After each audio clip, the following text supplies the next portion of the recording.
Friends, இன்றைக்கி நம்ம வந்து ஒரு ஹெல்த்தியான அடை தோசை ரெசிபி தான் பார்க்க போகிறோம். அதுக்கு தேவையான பருப்புகள், கருப்பு உளுந்து, பயறு, அப்புறம் வந்து வெள்ளைச்சோளம் எல்லாமே நான் வந்து ஊற போட்டிருக்கேன்.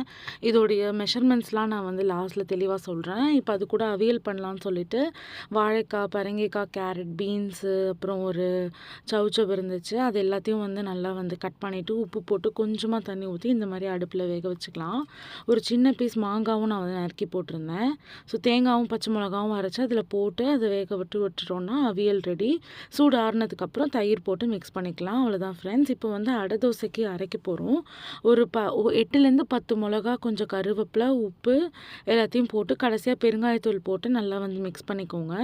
இப்போ இந்த அடை தோசைக்கு எல்லா பருப்பும் மிக்ஸ் பண்ணி ஒரு டம்ளர் ஃப்ரெண்ட்ஸ். கடலைப்பருப்பு, கருப்பு உளுந்து, அப்புறம் பயறு, ஒயிட் சோளம் எல்லாமே சேர்த்து, அப்புறம் அரிசி புழுங்கரிசி ஒரு டம்ளர்.